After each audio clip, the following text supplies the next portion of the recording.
Welcome to Aging in Place Strategies and Answers with Linda Prio.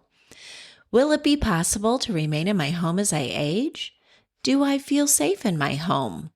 How do I figure out how much support I will need when my health needs start to change? What if I decide to move into a community instead? Which community will meet my needs now and in the future? Who will play a role in helping me with decision making? Do you ask yourself these same questions?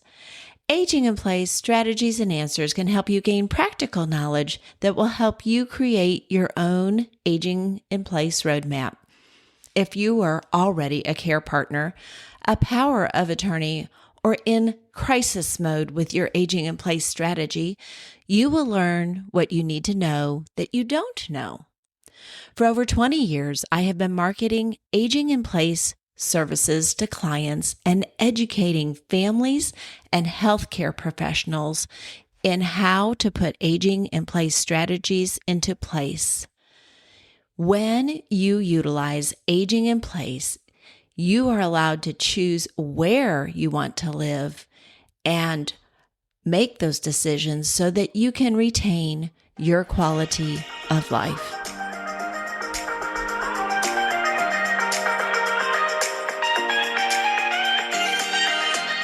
Welcome back, listeners. Today we're going to be talking about the power of choice. So buckle up and get ready because I have 3 takeaways for you all today, and each one is, in my humble opinion, is important for you to know and for us to be aware of so that we can make quality decisions. And really, decision making is the power of choice. If we fail to make decisions, essentially we're choosing that as well, and the cards will fall where you leave them. And somebody will have to pick them up and make sense of them. So I hope that you will point them to my podcast so that they can learn what they need to know in order to be helpful to you. Well, friends, I don't like to be the bearer of bad news, but this is the reality that in spite of our best efforts to follow best practices to slow the aging process, you and I will age. Now, I came across an article in the April-May 2026 AARP magazine called How Old Are You Really? It is a quiz that helps you connect your biological age with your chronological age. And look for that in my next podcast because I'm going to review that for us so that we can both learn something. But as we age, we will have unique care needs. In my years, talking to seniors and their families about the care required to help their loved one or the person that they are a care partner for, I have noticed that some people are struggling with vision. Others struggle with mobility and their activities of daily living. Some will experience changes in their cognitive health, while others are living with chronic health conditions. So because we are unique and our health will be unique to us, we will have individual struggles. And the reality then is that many of us, if not all, will need some form of assistance to stay as independent as possible as we age, which is why many people that I work with who are part of the senior health industry will say it takes a village, and that is very true. But wouldn't you like to have those choices to be yours and yours alone rather than have somebody else tell you what your choices should be? And that is only one of the things that we're going to be talking about today. If you are a regular listener, you know that I have done other presentations on the power of choice because as seniors, it seems that somehow we lose our voice, that people assume because we are either retired or growing older, we don't have the capacity to make our own decisions, and that simply is not true. You and I might notice that others are quick to jump in and make decisions for us. It might be family or it might be friends, and maybe they're offering some advice or maybe something that has helped them in with their family. But they're usually happy to give seniors their opinion and what we should do now that we have reached this point in our lives.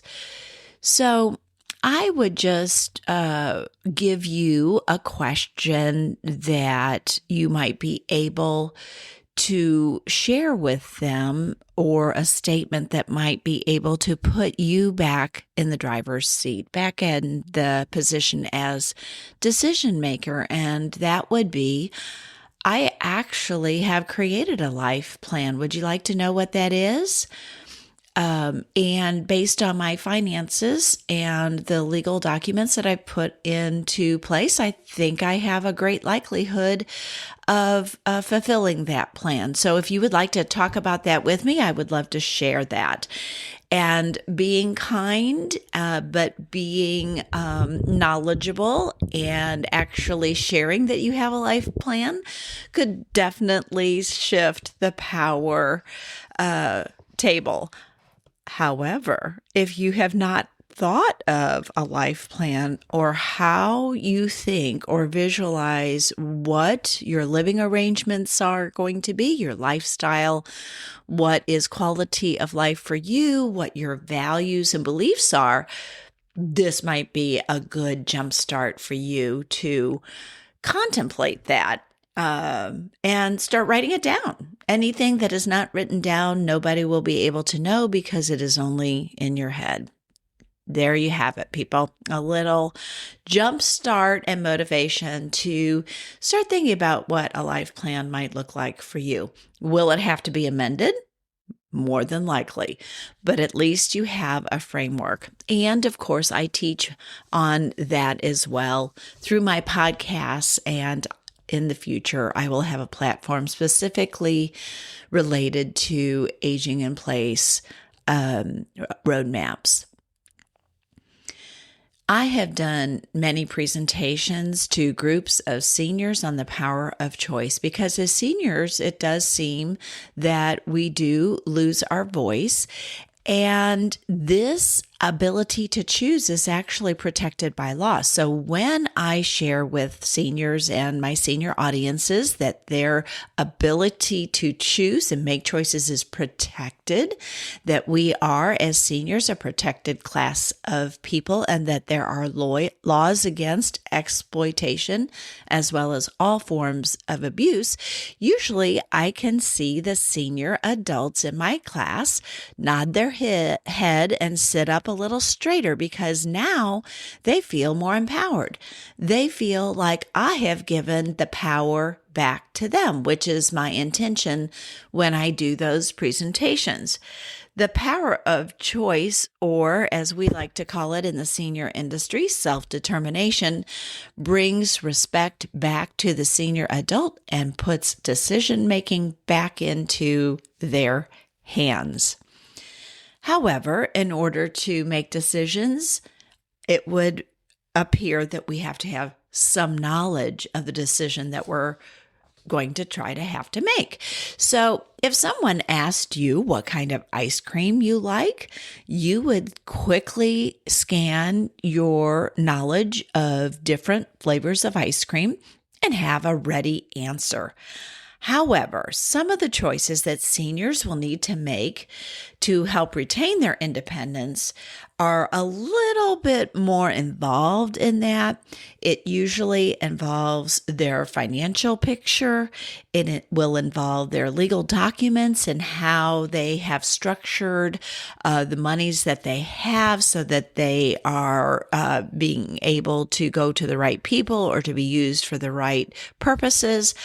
It will also include their homes as well as their health. When I started Aging in Place Strategies and Answers, someone asked me if I think I will have enough topics to make this podcast worthwhile. At present, I have over 100 podcasts that give education and guidance to people who take the time to listen to my podcasts. So 100 podcasts on things seniors need to know, or those that are care partners for seniors, that's a lot of information. And it's just not my information, friends. It is also expert information and interviews. Well, let's go back to square one. When I started, I talked about the fact that despite best practices, you and I will age. So I believe that aging successfully requires an honest evaluation of your health, your wealth, your legal documents, and where you plan to live.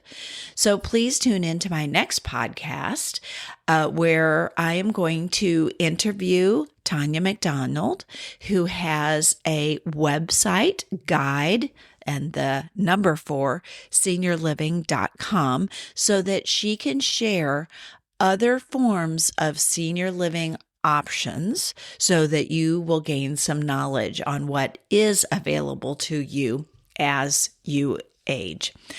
But one question that comes up frequently when I visit with people about the power of choice, and we begin talking about finances and aging, where to age opportunities, many will say to me, well, my insurance pays for that. Or they might even say, well, I'll just go into a long-term care skilled community. And so I just wanted to spend a moment to really ask the question to my listening audience that as a senior, do you think that there will be government programs that will take care of you as you age and provide living arrangements? If you lived in a country like Denmark, I think you could answer yes. However, this is not so true in the United States. Tip number 1, if you want to retain the power of choice as you age, you really must understand your Medicare insurance and your state's low-income Medicaid programs. Each year on my podcast, I do a Medicare insurance update that helps my listeners know what changes are being made to their health insurance and remind them of the dates of open enrollment. Each state determines what they will offer to seniors through their state-run Medicaid or low-income programs. For example, this is just a generalized example. Florida and Texas have no state income tax for seniors. There are other measures on ballots in other states, but right now those two are ones that just come to mind quickly that they have determined that that's what they offer to their seniors. Some states will offer more programs for low-income seniors than others.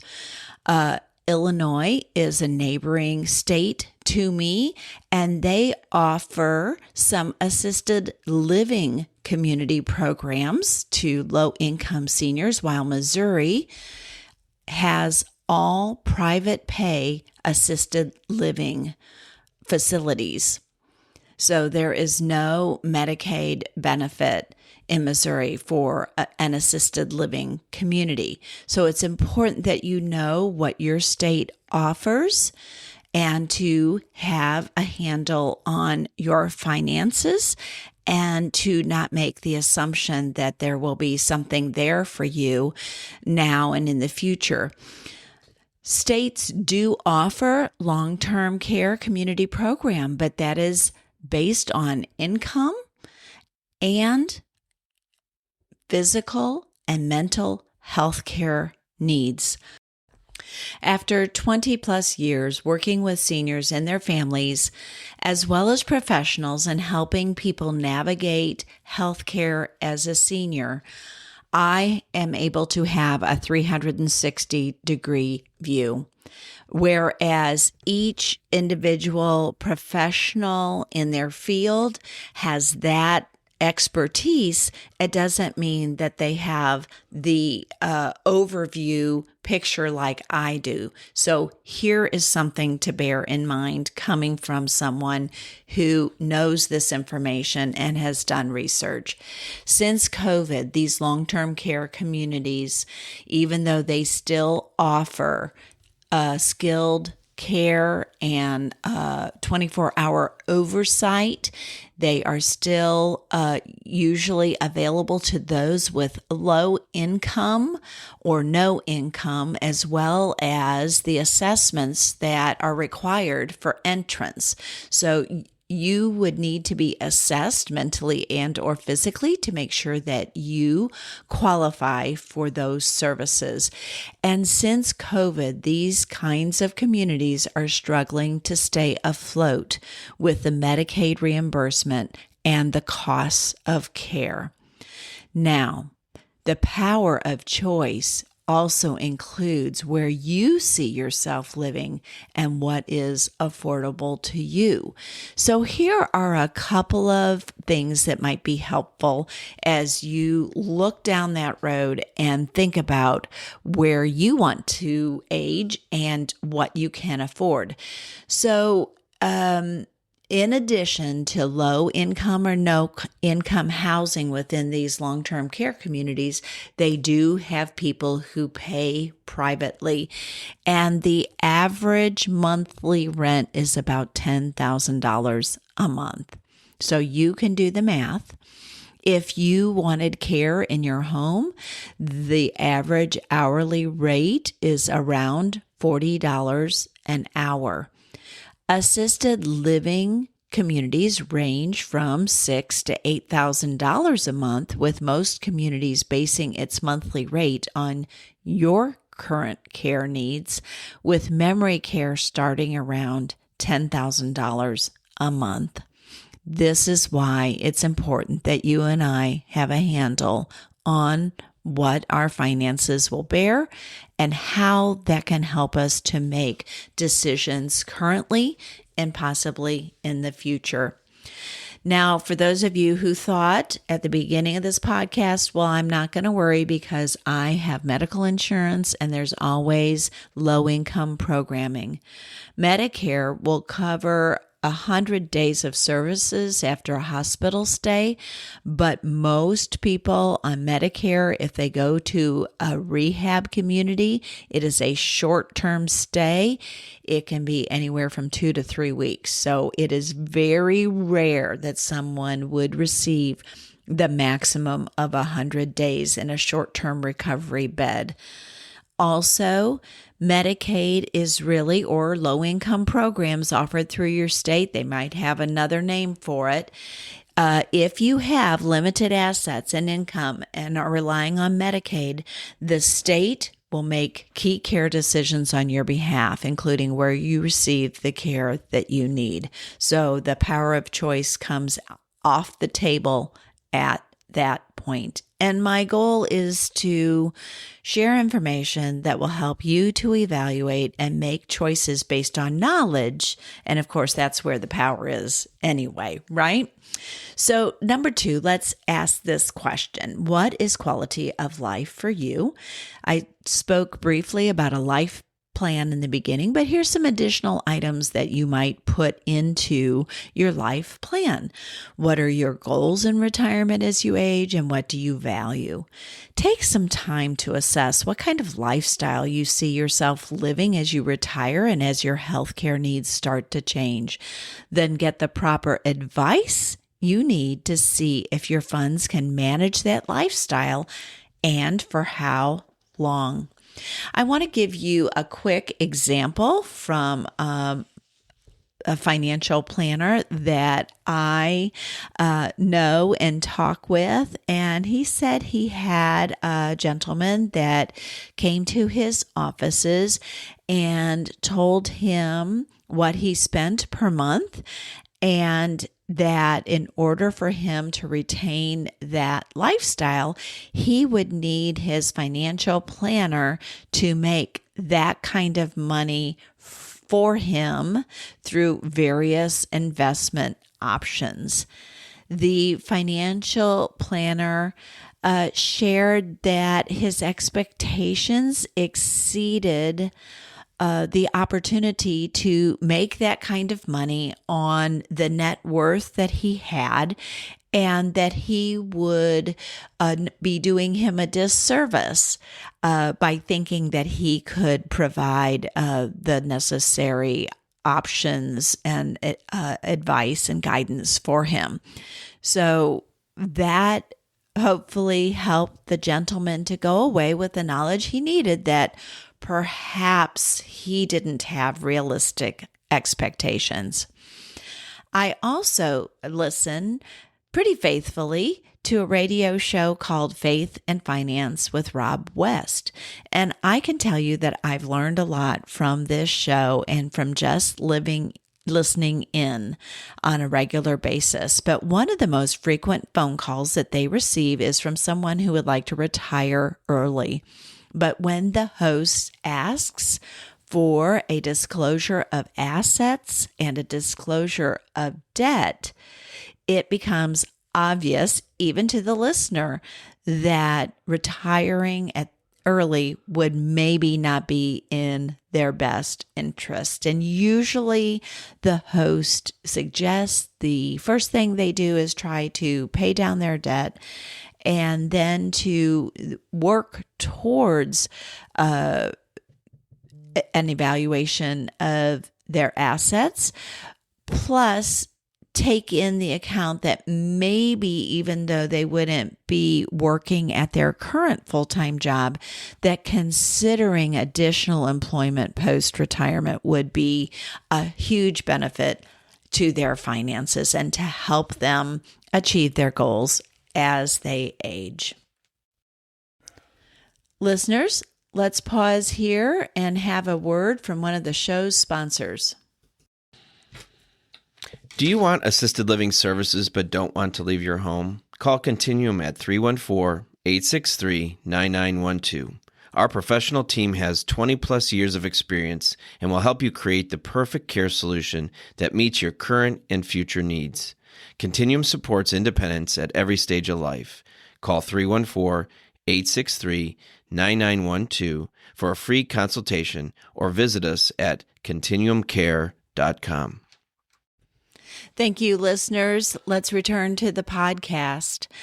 When we think in our minds about the advisors that we currently have or even possibly should have, what comes and pops into our minds is usually someone who can help us with our finances, and then someone who can help us with our legal documents. You know, advisors share resources, they share tools, and they share strategies, and they are very knowledgeable about their field. But remember this, they work for you, and you still have the power of choice. When we think about financial matters or we think about legal documents, some people have gathered information from friends or family members that have been through things, or maybe you have gleaned some information from some podcasts or maybe even some radio shows that you listen to.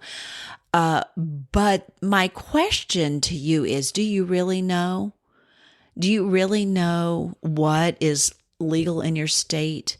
Do you really know the risks of certain investments and returns and how that can affect your financial picture?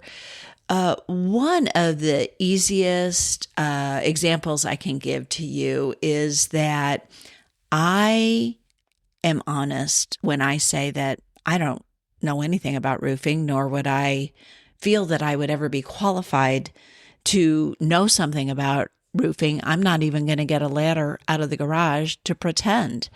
But sometimes that's exactly what you and I might do if we think we know what we think we should know without getting a professional consultation. But back to my roofing example, would I be able to evaluate or even know that there's different kinds of shingles that I need to have on my house, and each one of those kinds of shingles could do this or that? And furthermore, do I know and understand what is code in my community? But when you consult a professional roofer, you can learn these things and you can then have the power of choice of what you want and know what choices you need to make to get the desired result. That's the power of choice. I'll give you another quick example. Many of us feel that we are also basement remodelers. And I had a neighbor who had contracted with someone to do a remodel project in their basement, but midway through the project, the person left and kind of left them hanging without a finished project. So they had to call somebody in to then pick up the project remodeling for them and give them a new quote. But before they could do that, they needed to tear things out that had been done because it wasn't according to code. So in your brain and in mine, I know you're thinking, well, that was a waste of time. And not only was that a lot of money not wisely spent, but now additional funds had to be spent in order to bring it up to code before the house could be sold. So when we think about advisors, some tend to mitigate the fact that I don't want to spend the money. And what do I need that advice for anyway? And I'm saying, as a professional in this field, you absolutely need the advice. So please find and work with an advisor, financial or legal, that understands your goals and your values and has asked you what your risks tolerance is, and also what problem you are trying to solve by seeking their wisdom. Legal advice is just as important as financial advice. Lawyers focus on different aspects of the law, so make sure that you're getting an elder and estate planning attorney, somebody who understands what a senior is trying to do when they come and talk to an attorney about the documents that they need for a living will, for powers of attorney, but also how they can structure their future giving so that they have not unintentionally left a relative out of the picture. As it is in my career field, I get phone calls from people who are looking for resources. And I recently had a phone call from a son who was trying to help his parents who were being evicted from their senior independent living apartment for non-payment. The son, on further examination, when I asked him what kind of attorney he was utilizing to help his parents, and he said, "Well, I'm using an attorney that specializes in eviction." And I said, "Well, unfortunately, at this time, your parents really need an attorney who understands Medicaid planning and senior care." And I recommended him to some well-known, very effective attorneys in my area. And yes, lawyers do charge fees. And that's what he said. Well, Linda, they're going to charge me. I was using a buddy. And I said, sir, it's extremely important that you get the right information. And I don't know what to tell you, but yes, it will cost money, but it will be money well spent. When I was interviewing Ray Chandler, and I have talked to other attorneys as well, please be advised that if you make no documents, every property and asset you have is going to go through probate, and the cost off the top is 3%. And so just kind of do a mental calculation of how many assets you have, the value of those, and your finances. Take 3% off the top and realize that if it goes through probate, you haven't even spent any money to get advice. That's just to settle the estate. So sort of puts things in perspective, I am hoping.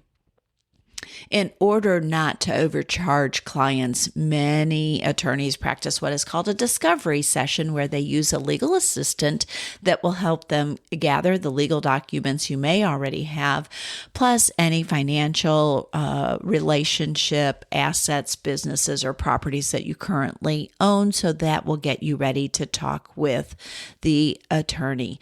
Consider this similar to a doctor visit where you go and the first person you talk to is the medical assistant who gathers your vitals, your symptoms, your chart while you're here today and gets that ready to visit with the physician.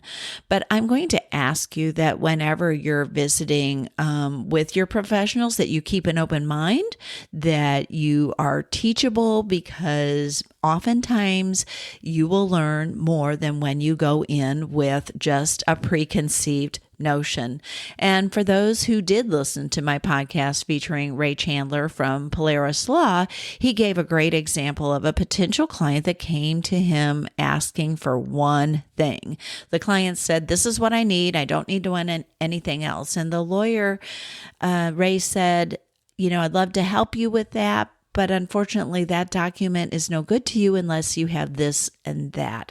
So just know that legal advice is another important tool that can help you create a strategy that meets your current needs. But as your relationships and healthcare needs start to change, it's going to be important that you amend your documents.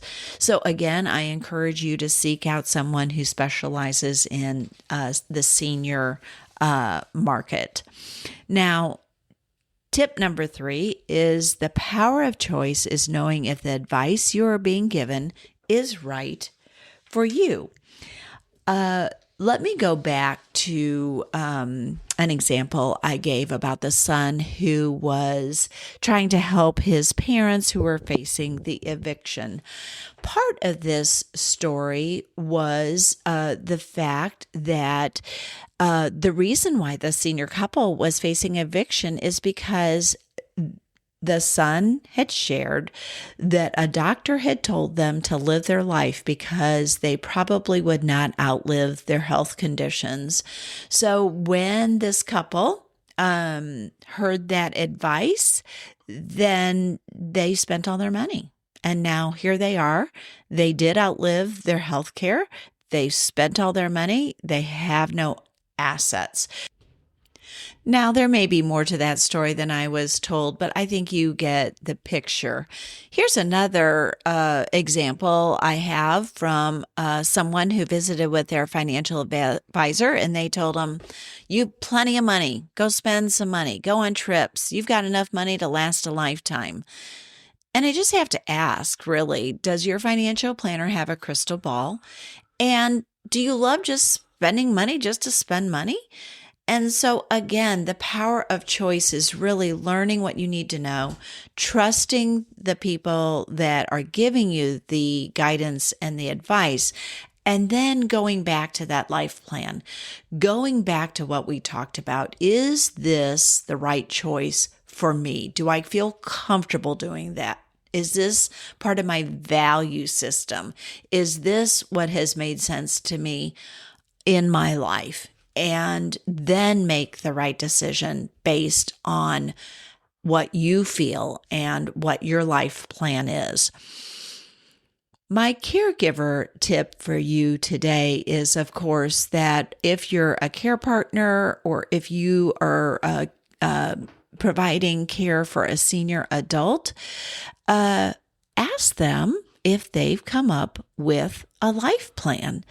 And it's very easy to go on the internet and do a life plan search and just get the categories that are needed to give a structure, and then find out what they feel about their future. And then when you come to a place, well, I wouldn't even know what to choose or what's right for me, that's when you know that you need to seek some professional advice. But what you're doing in that moment is giving the senior the power of choice, and also puts them back in the driver's seat, which makes seniors less cranky. And because they have a say in the picture, they usually cooperate more, as you would and as I would, because I'm a part of the decision-making scenario. Find out if they say, well, I want to stay at home. Well, would you be willing to have someone come in and provide care for you? And if the answer is a definitive no, then aging in place at home is probably not a good alternative, because that will be exactly what needs to happen. The other thing that I've begun hearing more from adult senior children that are helping their senior parents in their decision making is that they really are going back to the financial planners even before signing any agreements or putting additional services into place. It is helpful that you also find out who or how many financial planners or financial institutions they're working with, who the attorney is that created their original documents, see if they're still in business. I can guarantee you that laws have changed. They do frequently, and so having a tune-up is a very helpful thing to do. It's especially helpful if there have been relationships that are no longer functional, or if someone who was named in documents is now no longer alive. But when you can give your senior the power to choose, as long as they have capacity, then you are abiding by their rights to self-determination. Thanks for listening today. Knowledge is power. Listeners, do you need a speaker for your group? Or perhaps you would like to know how to access my YouTube channels? Please check out my website, seniorsupportstrategies.com. On the website, you will even find more details about how to get a personal consultation. Thanks for listening. Thank you for joining me today. Please remember that this podcast is intended as education and not advice. Don't forget to share this podcast with family, friends, or colleagues who want to learn how to age in place, but also share this with those who find themselves in crisis mode. Please go to my website, seniorsupportstrategies.com, for more information. When you subscribe to Aging in Place Strategies and Answers, you gain access to premium content and professional tips on creating your own Aging in Place roadmap. As always, I value the time you spend with me.